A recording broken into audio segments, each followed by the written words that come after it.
Irreverent, entertaining, cool. You're listening to LA Talk Radio.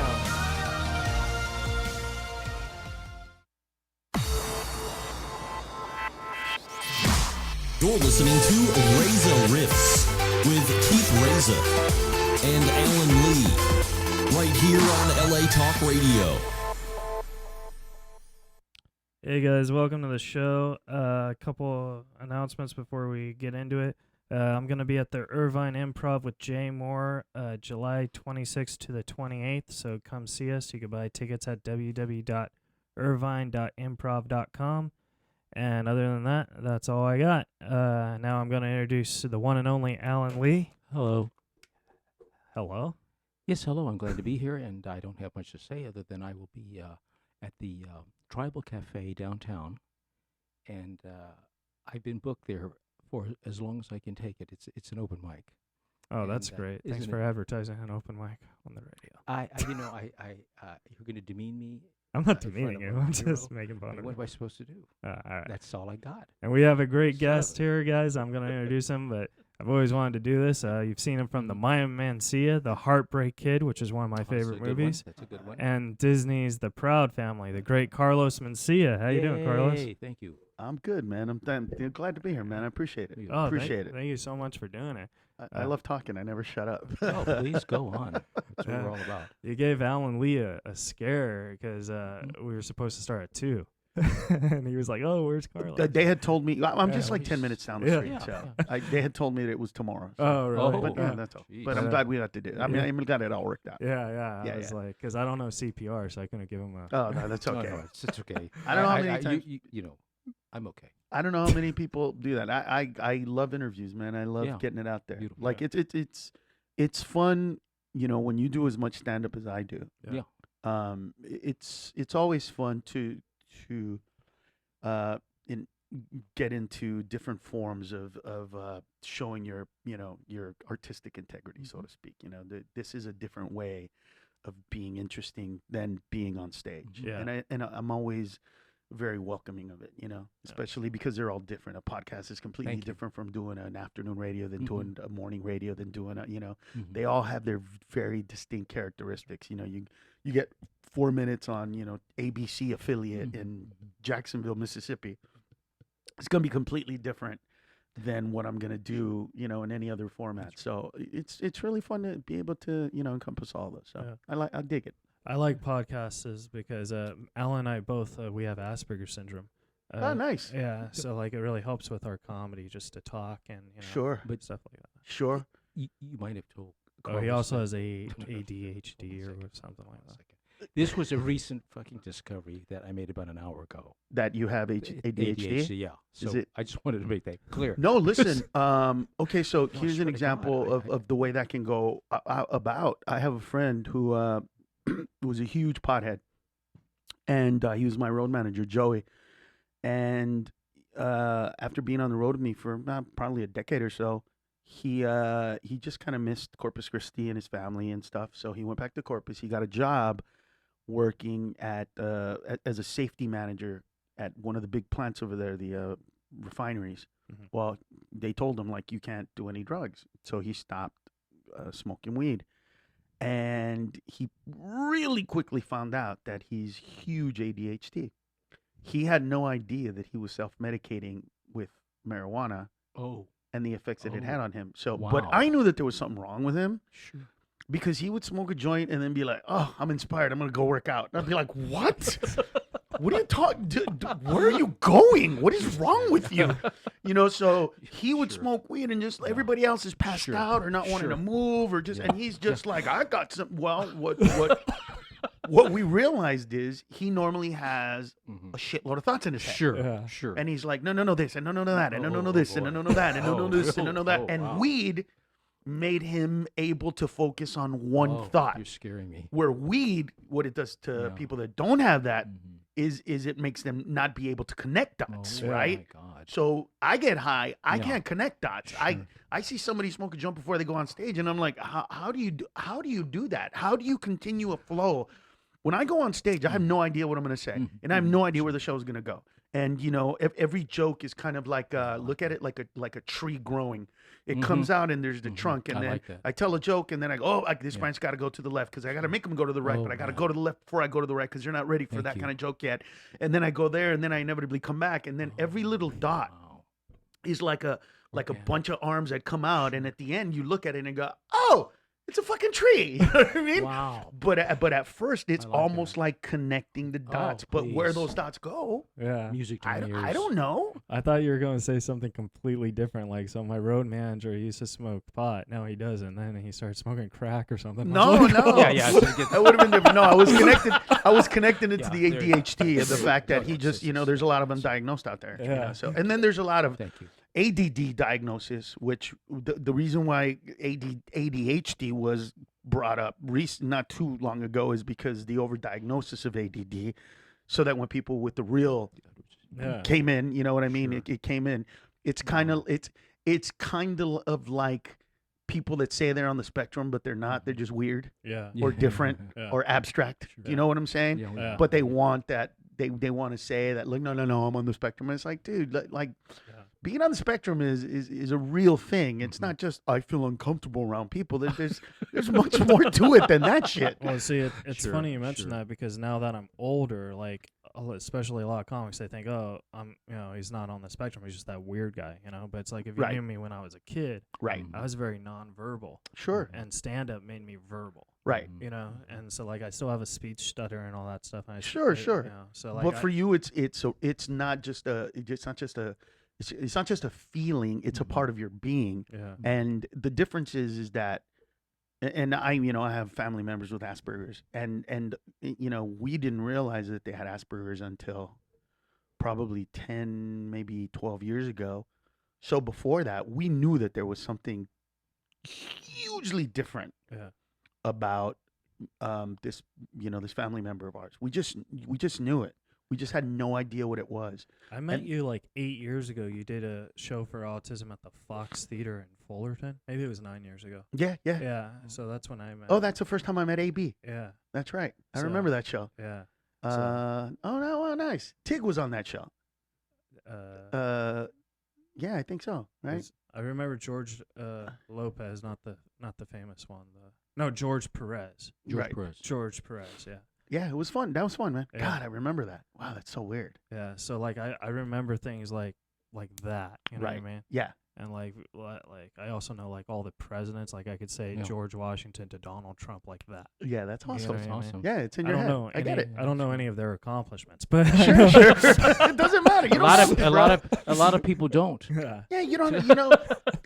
The thing is that what you realize, like, when the older you get, or at least the older I get, the more people I meet, the more I travel, the more I go around, the more at ease I feel with my surroundings, because you just get to meet everybody.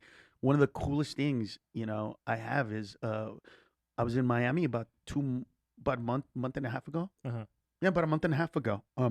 Cinco de Mayo weekend, and it was so bizarre because there were these guys. I when I'm on the road, I do this thing where if you get if you get VIPs, you get a meet and greet before the show.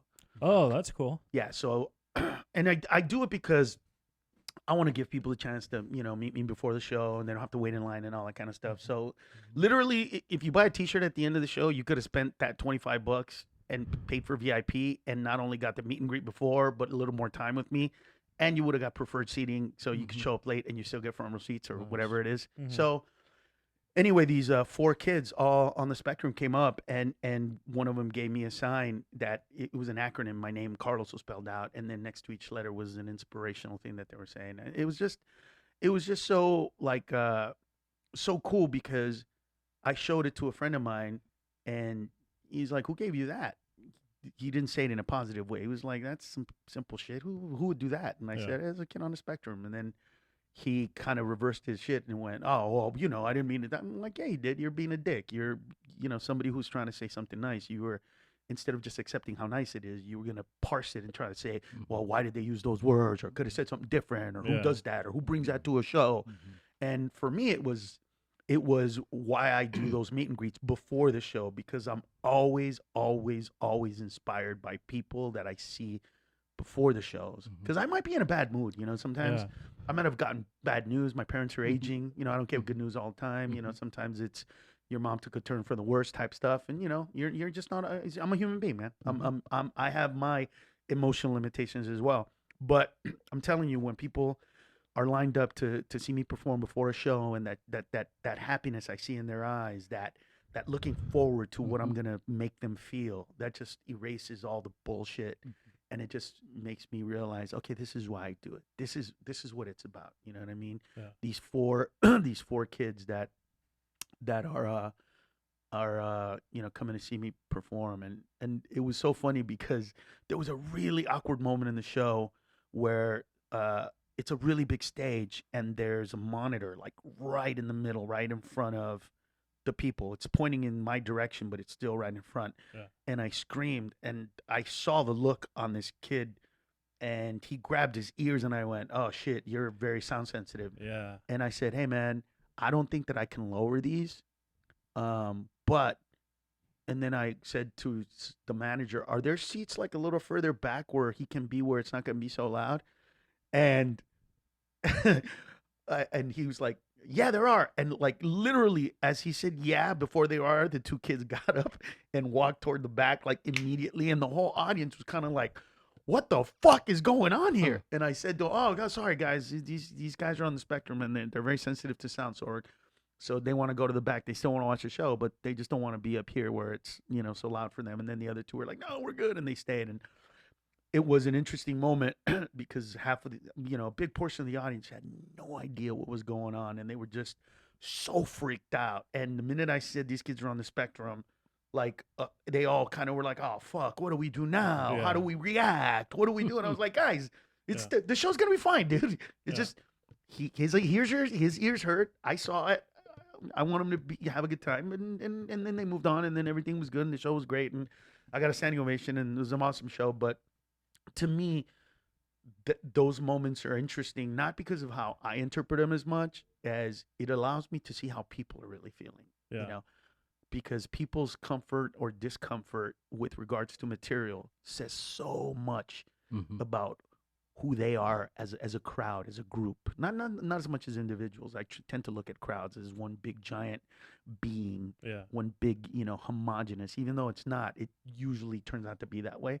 It's the phenomenon of doing two shows in a row, and you do a specific joke in a specific way, exactly the same for both shows, and one kills, and the other one crickets. Yeah. Right? And that's because somehow, when these people got together, their energies converged into one big group, and they, for some fucking reason, all think this is funny or all think it's not funny. That's totally true. Don't know what that dynamic is, because it's not. I don't think that there's anybody in the world that can explain to you how that occurs. I think that they should start shows like because, you know, when I opened for Norm, you know, like Norm taught me everything, you know. So I think that when they start shows, they should do a 7 o'clock show and then a 9 o'clock show instead of an 8 and a 10, because the 9 o'clock, the late shows are usually that, oh, it's not funny yet until the end. You know what I mean? Right. Well, what you realize is, here's what I realized. All right, so Thursday night shows are very smart people who are really big fans because they're coming to the first show of the week, right? Yeah. And they got tickets for it. They're excited. They're there to see you. Good, like Thursday night crowds are really, really good introductory crowds to whatever city you're going to. Friday's first show crowds are usually a really good mix of people, you know, some rich. I mean, you know, it's a pretty good like semblance of what America is and that city is, whatever that racial makeup of that city, that economic makeup. It's pretty descriptive. They're fun, a little tired, but they're good. The late show on Friday is always the craziest show. Yeah. Because those people are tired, and if the show is late enough, if the show's at 10 or 10:30, they drank before they got there. Yeah, they had a drink exactly before they got like there. a yard house. Right. And then they have two drinks right outside the bar of whatever club you're at. So they're 3 drinks in by the time you get on stage, and then they're going to have 2 more drinks. Yeah. 5 drinks for the average person is a fuckload of alcohol. Yeah.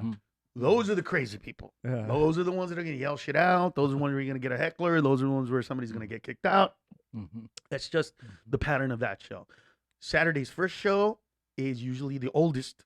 Those are the older people, bought their tickets a billion years ago. They're great crowds. They love what you do. Some of them are there to see the night, but that's usually like the best kind of a mix of a crowd. Second show's on Saturday. Those people want to party, but they're not crazy. They're not tired. They pace themselves. They went to dinner first. They're a good crowd. A lot of energy, a lot of fun. Sunday crowds are usually the intellectuals, really smart people. Sunday crowds are the shows where I don't have to animate it too much. Really? I can just let the words play in themselves, and they get it. They don't need to be spoon fed the material with a lot of, craziness or physicality or anything. I can slow those shows down and let that the material and the essence of it kind of just dissipate into them, and they kind of just through osmosis kind of feel it. It's a really fun, for me, the dynamic of doing 4 nights a week in that respect when I'm on the road is really fun because it gives me that arch from what I told you in the beginning to those Sunday crowds that are just so smart, so great. Even though the energy isn't it isn't that. Yeah. I learned because I record all my shows and I talk to people after the shows. I've learned that those Sunday shows early on in my career I would go, man, I didn't do as well as a week. Shit, what happened? And then they would come up to me and they would say, man, that's the funniest shit I've ever seen.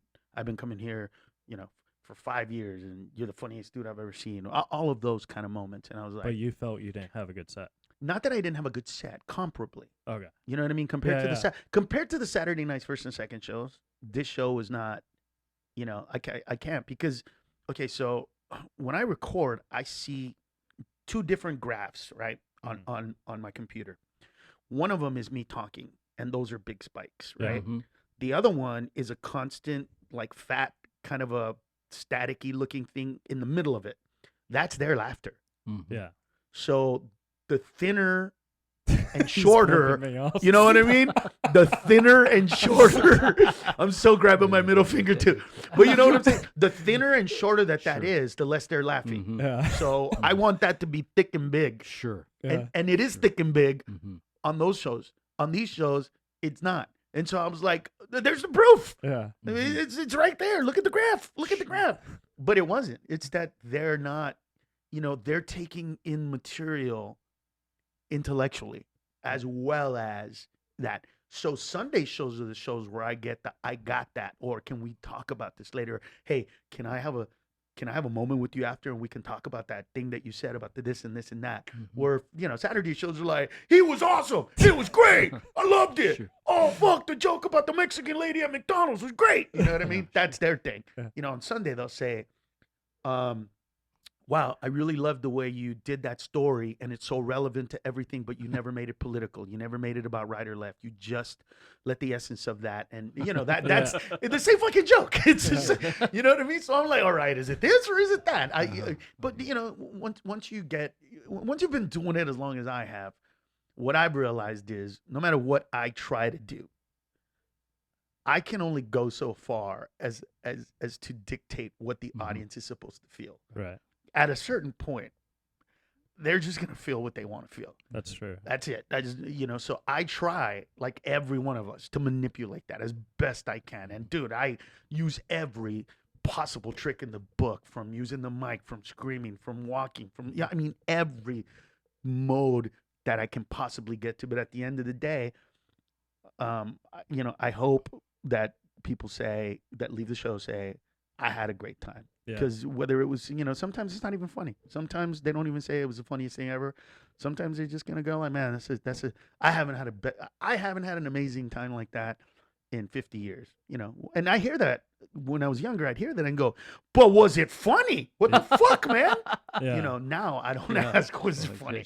Now I'm like, you did? Holy shit, 30 years and this is the best show? Like, or best, time you've had out. That's like, I'm grateful, but fuck, how boring is your life that this is it? Or whatever the joke, whatever I say at that moment. But, now I'm able to see see it from their perspective instead of my own. I know that feeling because like usually like when I have agents who come and scout me, I always do bad on the shows they're at. Right. But the shows they're not at, I kill. And I don't mean to change the subject, but No, that's you. But we were talking about. You can ask me anything, by the way. No, we are, but we were talking about you can't always believe everything you read on the internet. Alan Googled you and it said your favorite drink is sparkling ice blackberry, and he got you one, and you haven't even opened it. So that's all bullshit. That's such bullshit. Sparkling. But you know what? I'm gonna drink it just because you got it for me. I'm gonna have some, bro. That's very sweet of you. So I was like, that's gotta be. It's actually close though. I do drink a lot of I'm a I sugar. do drink a lot of dark berry stuff. Yeah. So that is actually right. The dark berry stuff. Oh. The sparkling is the usually sugar. not. The sugar thing is not good. Spiking your Well, sugar. no. I normally do like buys, which don't have sugar. Stevia? I'm sorry? No, buy the drink BAI. Oh, yeah, sure. So the buy blackberry and the pomegranate. Yeah. I'll drink the pomegranate if I'm okay with the little tart because it's kind of tart. It is, and then the yeah. blackberry is pretty sweet, so I'll do like so I'll do Yeah. that. But But what that happened just was- threw me off. oh, I'm sorry. dude, no, yesterday I had just I had like me and my friend were hanging out and he gave me an edible and dude, I don't do those and it was just him. I woke up today feeling groggy. I was like, dude, I need a cold brew, man. Yeah. I need caffeine to wake my Sure, ass I love up. caffeine. So that's why I'm not a coffee guy. One question I did have for you is because I've listened to other interviews because I try not to like ask the same questions, but I just wanted You can ask whatever you want, bro. I just wanted to because like you said when you first started as a comic, Eddie Griffin used to bump you at the store. and- Everybody used to bump me. Yeah. Everybody bumped everybody. Yeah.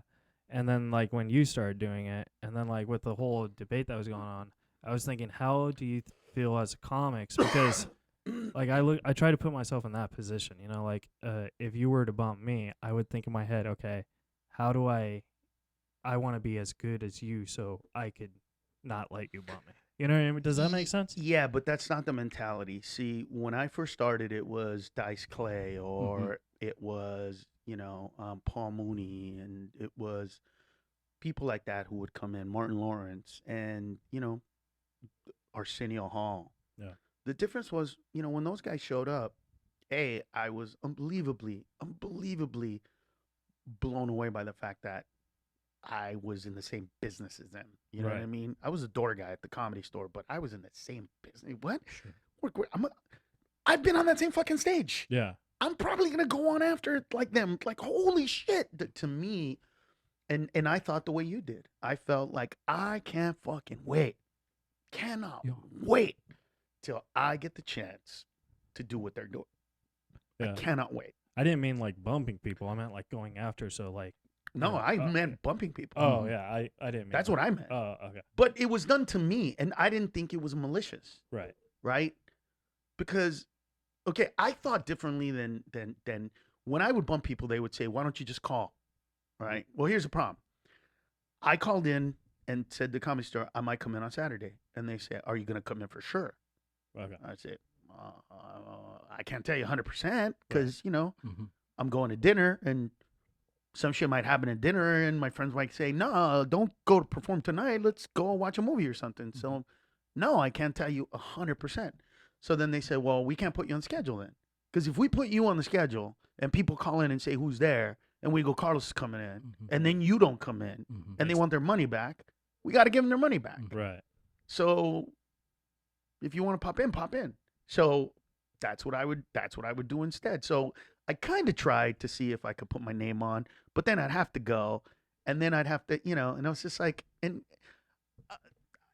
to be quite honest with you, I was a very, very, very, very, I was so focused at the time that I didn't see their anguish or uncomfortable feelings. I didn't notice it. Yeah. The other comics, I really didn't. It wasn't. It just wasn't anything I was looking at or looking for. But I never thought. I didn't think at the time. Hey, look at these people, and they might feel weird because I thought, but I was them, and I paid my dues. I mean this is America. I'll give you an example. there's a big controversy about President Trump and whether what he said was racist when he told those 4 women of color, go back to where you came from, right?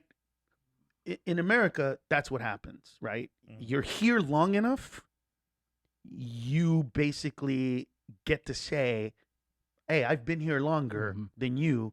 I'm fucking American more than you. I mean, whether you agree with that or not, the whole point of that analogy is that's kind of how comedy is in that structure at the Comedy Store, in places where, they have that hierarchy. Once you've, when you've been on TV, you get in movies and you show up, a manager's going to run up to you and say, you want to go on? Yeah. It's just the way it is. Me personally, I did it, didn't give a shit, and I was as abusive or more with the time than people before me, but I never thought I was doing it to such an extreme that it was going to lead to such animosity toward me. Yeah. But I do take responsibility for that, and I think that the whole joke stealing shit thing was bullshit, but their hatred of me for, me bumping them and going on long, that was real. Yeah. And I can't, because for anybody that's listening right now that is yelling and screaming and saying it's proof and all that shit, listen, I've recorded every single show pretty much since 1994. If you have a comedian that you think has done a joke before I did, please tell me what comedian, tell me when they did it. Yeah. I literally have actual proof of when I did the shows. Like, they're archived. I can literally go back to 1998 or 6 or 5 or 2002 and go, oh, I remember when I first started telling that joke. And then I'll just go in the archives and look and at some point go, okay, I came up with it in the weekend I was performing in Arlington at this club, and that's where it is. And this is the day when did they start doing the joke. Yeah. So from that perspective, I there's always been it's always been a hard pill to swallow, because part of their hatred and animosity I get. Yeah. They just came from a different generation than I did. That was in the early 2000s, which is about 18 years ago, is when the first crop of kids who pretty much got everything they ever wanted as children growing up came into probably Gen Xers or whatever that would be. Whereas my generation was different. My generation and before, we had this fire, this unbelievable desire to succeed, because we wanted shit as kids that our parents couldn't afford, whether it was Nikes, whether it was an Atari, whatever those things were, you know what I mean? We wanted them, and we didn't get them. And so me and my friends, all of us, we were like, I'm not going to fucking be like that. And when my kids ask for a pair of Air Jordans because all the other kids have them and my kid wants it, I'm going to be able to give my kid that Air Jordan. And so the generation right after me, they pretty much all grew up middle class. Parents had money, not a lot, but enough to get them the shit that they wanted. And so when I first started getting into the place where I could come and bump people at the Comedy Store, at the Improv, at the Laugh Factory, I started getting young comedians that said, well, I'm on the schedule, he's not. What the fuck? I don't get it. They didn't understand the whole pay your dues shit. They didn't understand the whole, this is the way it works. They just said, wait a minute, I'm doing it right. I'm on the schedule. Why is this guy going on? And I didn't understand that at the time. I didn't get it, nor did I give a shit, to be honest with you. Yeah. Because for me, it was like, oh, you want to come play? Go fuck yourself. I don't care. I never really thought about it until, they were given a chance to say something positive, negative, or neutral about me. And so many of them went negative that I went, okay.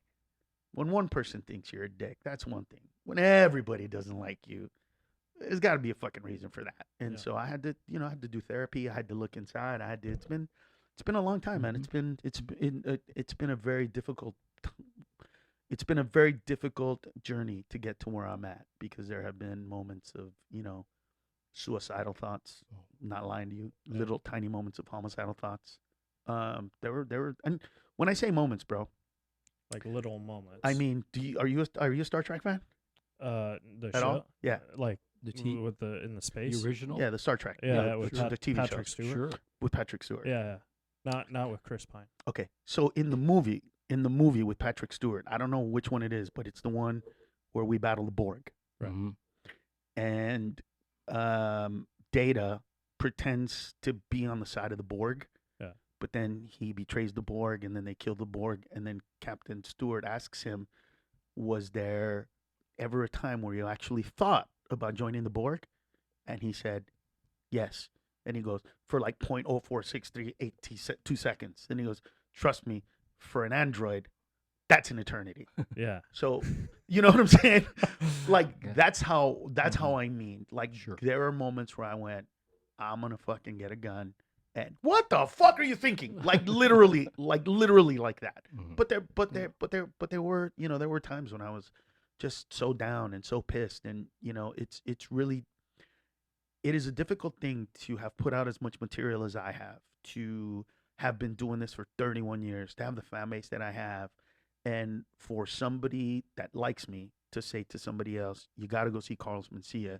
He's funny as shit.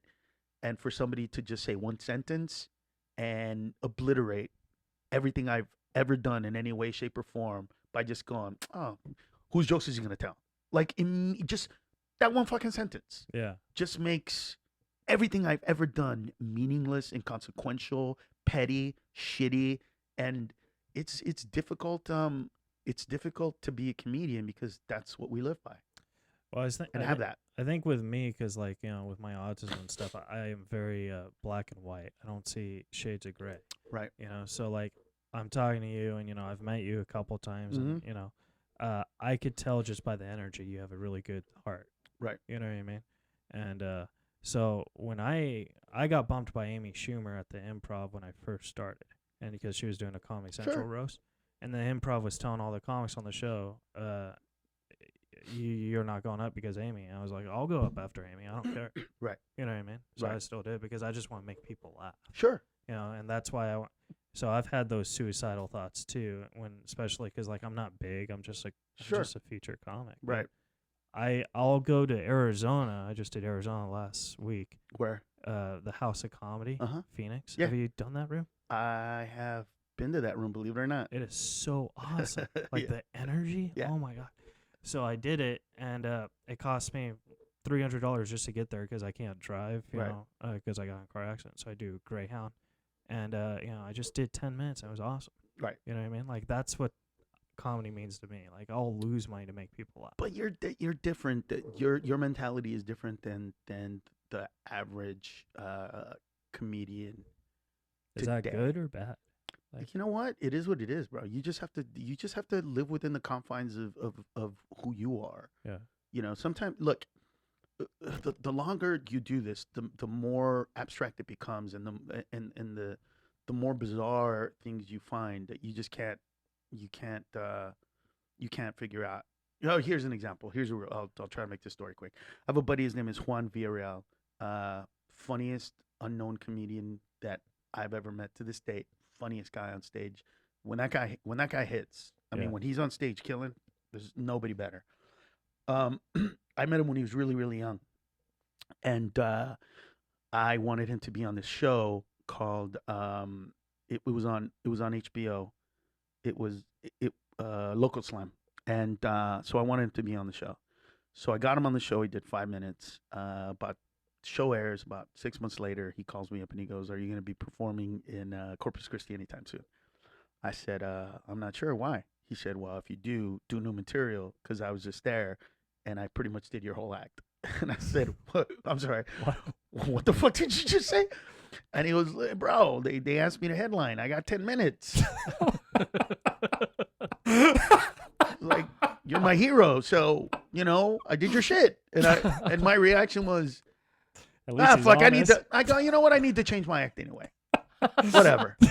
I don't care. Whatever. I legit was like, he's young, you know, Yeah. whatever. I didn't really care. Well, what happened was, because he did that, he got picked up to do a USO tour. Oh. In the USO tour, people started coming up to him and going, "Dude, you're fucking funny as shit. Did you know that Carlos Mencia is doing your shit?" Oh my God. So he was so insecure about it that he was like, "That motherfucker." instead of like saying no. So anyway, so that's that story. So cut to 20 years later, literally 20 years later, a guy walks up to him and goes, we were in Houston at the Improv. And he, God, we were in Houston at where the Rockets play at the time. And so anyway, a guy comes up to him as I'm walking out of the bathroom, and I hear the conversation. So I stop. So I can hear him, but I can't see him, and they can't see me. So the kid says to Juan, look, I get that, Carlos let you perform in this big ass arena with him, but how the fuck are you performing the guy that did your jokes? So he sits down and explains to him, Carlos is my idol, my mentor. He's not like me. I'm like him. I took my shit from him. My mannerisms, the fact that I say fuck the way I do, all of this stuff. I even took my act from him in the beginning. He's the dude. He goes, I can't believe that he lets me on stage after all the shit that I've done, and I kind of sound like him. He's like the coolest dude ever. And the guy goes, yeah, I fucking hate him anyway. And I came around like, really? Are you serious? Like everything that you were told, he just told you is bullshit, and you still fucking hate me? Like, what the fuck? Do I need to suck your dick? Like, what do I need to do? How do I turn this shit around, guys? I don't get it. What the fuck? It's moments like that that just make you go as a person, and made me say, there's nothing I can do. Yeah. Like, I just have to ride out this wave of whatever the fuck it is for however long it is. Keep my head down. Keep doing what I'm doing. Stay away from TV and movies for a minute. Get strong and be able to come back and deal with whatever bullshit I'm gonna get when I come back, whatever that is. Yeah. Because so in it'll the happen. So in the end, Carlos, Joe Rogan was a little harsh. No, you know what's I funny? was joking. I was making. I mean, a joke. listen, no. I was making a complete I get joke. it. No, I totally get it. I don't. I wish I knew. I wish I could tell you what the motivation was for that. Yeah. Right. You know what Sure, I mean? I wish I could tell you. Sure. All I know is this: Joe Rogan has never accused me of stealing his jokes. There you go. Yeah. Never. You were in Iraq. He was accused of me, doing other. I don't know what that means. I don't know, where I don't know where it comes from. I could understand somebody telling me that I took his shit. Right. I don't understand, where the motivation comes for. Yeah. You didn't take my shit, but whatever. I don't get that. So I'm not, I was watching a clip of you. I was very impressed when you were on the tour in Iraq. Oh yeah. I And, do a lot of tours. Yeah. In Iraq, I mean. In Iraq and Afghanistan. I don't know which one you're talking about. That's the beauty of it. No, I love performing. No, I love performing for the troops, bro. I really do. For me, it's a way It of. looked like you did. Yes. It's a way of saying to Yeah. America, thank you for letting me in. I appreciate it because, as my dad loves to point out, if I was in Honduras, I'd be the funniest fucker milking a cow. So, I am grateful. I do love it, but that's just me. I enjoy going over there. Nice. That was your question? Just telling him. No, what's the question? No, well, I was saying I enjoyed it, and I wanted what he just answered it. He said he likes performing for the troops. And Are you gonna ask him about Ben Stiller? This guy's favorite actor no, is I was Ben gonna ask Stiller. him that if he I'll tell you about Ben. Go ahead. He's amazing. No, he really is. Listen, the thing about Yeah, Ben that most sure. people never understood, I think, until maybe until a year and a half ago or 2 years ago, when he directed that, when he directed the show on cable, Mm-hmm. that like people really kind of went, wow, he's a very serious, good director. He took everything seriously. He was very professional. None of it was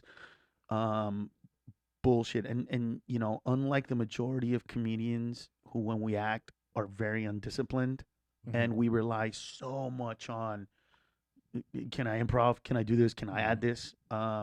He would just break down everything that he was supposed to do and how he did it. And it was so great to work with somebody who is a comedic actor, but wasn't about like, hey, let's fuck around. Yeah, it was like, no. These words were written for a reason. They're funny the way they are. Let's execute them. And I was literally blown away at how, not just how serious, but how much of an actor and even a director he was during the stuff that we did, because there were times when he said, would it be better if we shot it this way, or what about this perspective? And sometimes those perspectives change on how they shot it, and it was based on him. He was a very, very good person to be with as a comedian, so that you can see, like, if you want to act, you got to take this shit seriously. You can't just go up there and fuck around and be like, "Oh, I'll make it funny." It's not the way it works, Sure. man. Yeah. He's very. I was very impressed. I was very, very, very, very impressed with him. He was, and so when he started doing serious directing, I was not in any way, shape, or form surprised or shocked. I went, yeah. Most people don't know that that's such a big part of what he does and who he is. But think about this.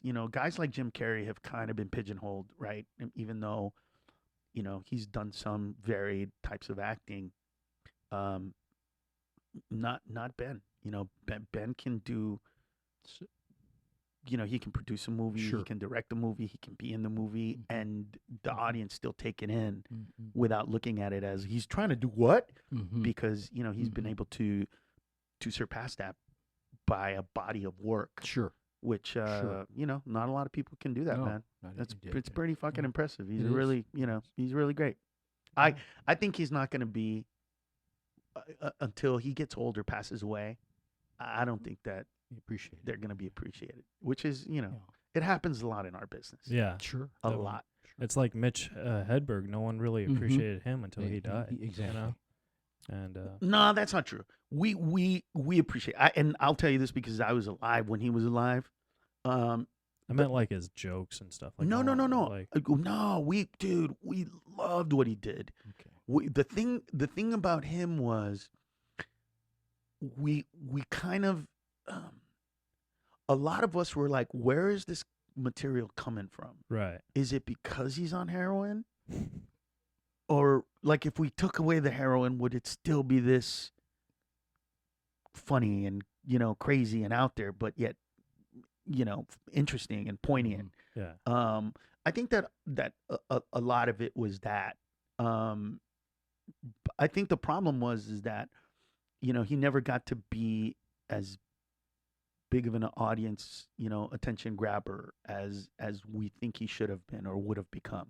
But that's because he was what I kind of trying young, to you know say, what I yeah. mean? And then like when he died, then like everyone's like, Correct. Well, Yeah. because when he died, everybody went, "Who is this guy?" yeah. Mm-hmm. Right? Which was, he needed an event. It's sad that the event was his death. Yeah. You wish that event could have been, a special Yeah. or whatever that was to take him to that other level. But we always, and I mean the comedians that were doing stand up at the time that he was doing it, we always saw something brilliant in him, and we just kind of, like I said, I remember having discussions with people about, like, he's fucking crazy and weird, and material is like abstract, but where is it coming from? So then when we would hear, "Oh, he's clean," we'd go, "Oh shit, is this stuff gonna be funny now?" Like, is it all of a sudden gonna go from this fucking awesome, crazy, quirky shit to, like, "I was sitting down at the mall the other day, like, oh, keep doing heroin. This is horrible shit." You know what I mean? Because I grew up with, I mean, I didn't grow up in comedy, but when I started doing stand up, I kind of got into what was going on a little bit, and it's kind of like following the career of Pryor. With Pryor, especially his later specials, some really fucked up shit would happen in his life, and all of a sudden I was like, "Oh, he's doing a special. Yeah. I shot my car, and oh fuck, he shot his car." You know what I mean? He lit himself on fire. Oh, new special. So, you know what I mean? Tragedies. Here comes the jokes. And you would hope that, like, that didn't have to happen, but we some of us as comedians operate that way. You know what I mean? Really bad shit happens in our life, and we're able to go out there and kind of like put it to the audience. The last question I had for you is, I don't even know if you could talk about it, but you have something that works called Judging Carlos. Judge Carlos. Judge Carlos. Right. Can you like share what that's about? Is it a TV show or a TV movie? We don't know what it is right now. Believe it or not, I came up with Judge Carlos because it wasn't even like a character. It wasn't even a character like that. It was that, and I could still do it. I just feel like it's old, and I don't want to do shit like that anymore on stage. I mean, Yeah. I would see these court cases go through, and like people that were guilty were not found guilty, and people that should never have won, and I would just go, what? So then I would go, Judge Carlos would fix that shit, and then I would just give my opinion. Yeah. It wasn't like some abstract thing. It was just me. I would just go like, if I was a fucking judge, you know what I mean? And then everybody, and then people were like, you mean Judge Carlos? I'm like, okay, Judge Carlos, whatever. Like, not the point of the joke. You know what I mean? And so it just kind of grew, and then somebody recently said, let's shoot a couple of things and let's come up with a show. And here's what I think that if there weren't court shows, like if there wasn't the People's Court and Judge Judy and Judge this and Judge that, I would probably have a show where I was a judge, and it would be a show like that, but from a comedic standpoint, from a funny standpoint.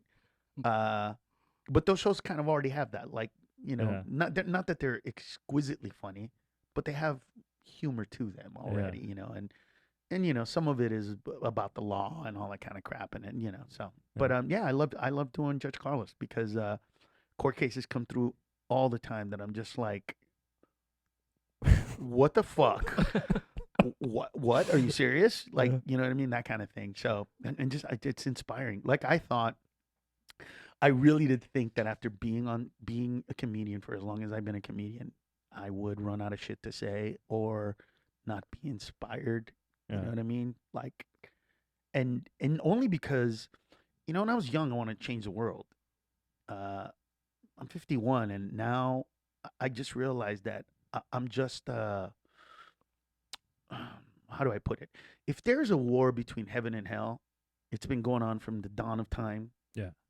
And I feel like that, like I'm in a war with stupidity and lack of common sense, and I'm gonna sway one person here or there, an audience here or there, but at the end of the day, I'm just keeping balance. You know what I mean? Yeah. I'm just making sure that it doesn't go too far in one direction, but that's all I can do. I'm not gonna make it better. I'm not gonna stop stupidity. I'm not gonna tell a joke that's so funny that half of the country is going to be inspired to go get a GED or whatever the fuck it is, that they need to get or want to get or should get or whatever it is.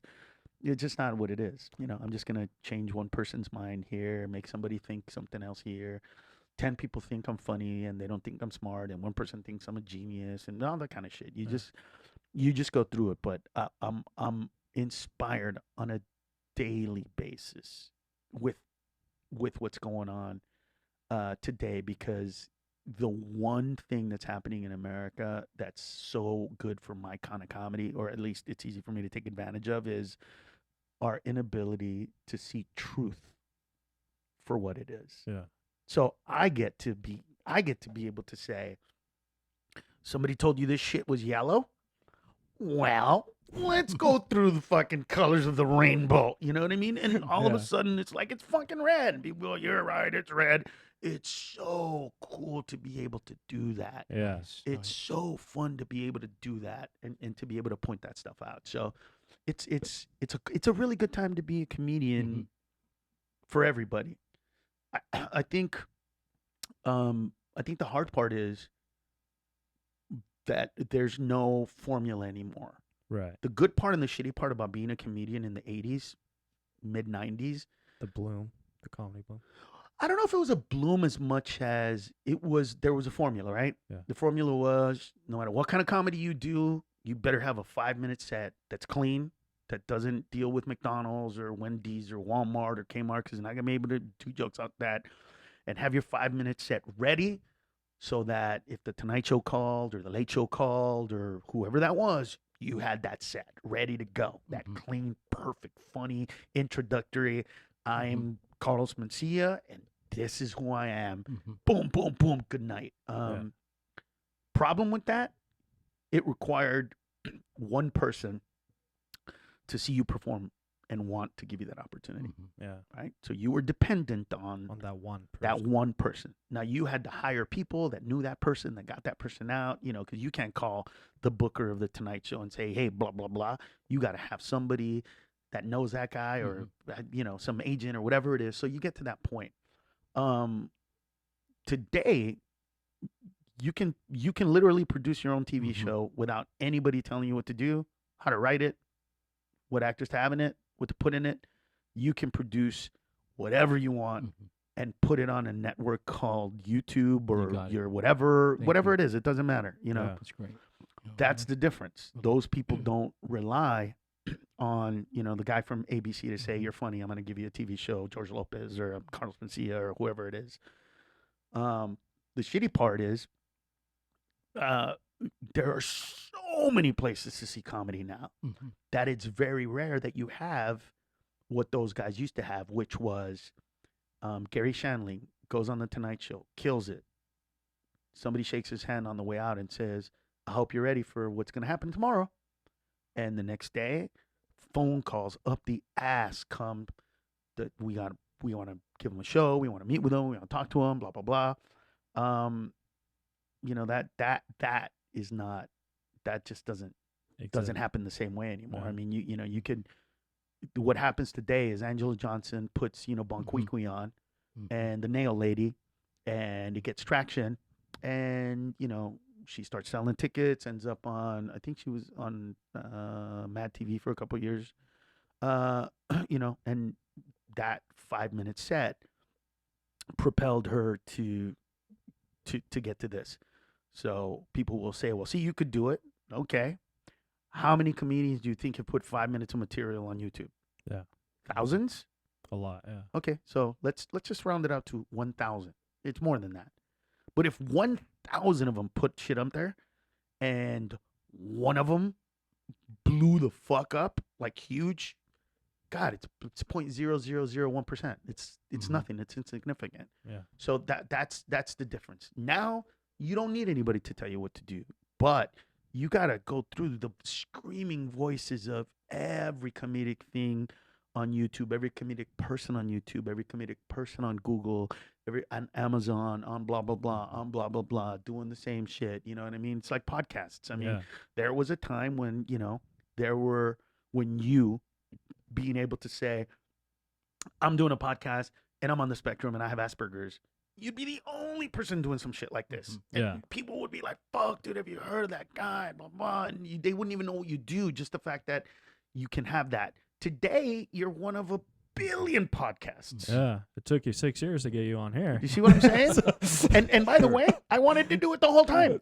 Interestingly enough, I've never said no to any of this stuff. Yeah. So it's it's a different environment. It's a different place and time. It's a more self-centered place and time than ours, because even though when we got to be kind of self-centered dicks, we did it. We bumped people. I did anyway. Others before me did. But we were also on the way to get there, okay with, paying our dues, so to speak. We were like, I get it. I'm just I'm an opener. I ain't nothing. I ain't shit. Well, I will be one day. Yeah. It was something to motivate us. I know. Today, it's a different environment. And I think that a big part of my success as an older comedian right now, for me to be able to sell out a club like Brea, right, which I did a couple of weeks ago, or about a month ago, whatever it is. The new one? Yeah, the new one. Oh, that's a beautiful venue. Yeah. So for me, I haven't put out a special in 8 years. Yeah. Going on 9. My last special was in 2010. So for 8 fucking years, I haven't put anything out, and I can still sell those tickets because of how much I've kept up my stand-up roots. That's pretty astonishing for me. I look at that and go, wow, that's a huge accomplishment. Take that for what it's worth, and look at it from that perspective. I just I think that the journey to get there is something that you guys as young comedians should understand, that it's just you have control over so much. You go on stage and you're great and you kill it and you rock it. And instead of being funny when those guys aren't there, you need to be consistently funny or find a way to make it so that you kill no matter what. And I have not seen the difference between your shows in one or the other, but just venturing into into the realm of I've seen a lot of shit in this world and stand up wise. When somebody comes to see you perform, people that know you are so afraid that they're not going to like you that they tell you that you should do all of this stuff so that they like you, or to change this, or to change that, or to move this, or to move that, or to pay attention to this, or to pay attention to that, or to get this, or to get that. I would say to you, dude, don't ever do a show, ever do a show for people that come to see you perform that are in our business. Yeah. The shit that they think is funny, personally, is never the shit that everybody else thinks is funny. That's nice. Think about it. They've seen a billion comedians. Yeah. You know, they're like us. They want to hear a joke like the fucking worst, wretched joke that is gonna make audiences go, "Hey, fuck you!" But they're in the back like, "Now that's funny." You're like, "What?" You know what I mean? Yeah. Sure. Do it. Sure. Well, Always do it for the audience, bro. Carlos, Get up on stage, do it for the audience, and I promise you, the next time that they come to see you perform, ignore that they're there. Thank you. Do your show for the crowd. You will kill it, and then they're gonna come up to you and go, "Dude, that guy was funny. You were really funny." They because they won't care about how they feel. That's not their job. Yeah. Their job isn't to put somebody on that they like. Their job is to put somebody up there that the world is gonna like. I want to So be mention your dates because we got the light, so we gotta get out here. Okay. But these are just your California dates. You're gonna be at the Ice House this weekend, July 19th through the 20th. Tickets at icehouse.com, and then you're gonna be at the Irvine Improv in September 5th through the 8th. Tickets are on irvineimprov.com. Of course, you have other dates. I just want to just go to promote carlosmencia.com. Carlos Mencia.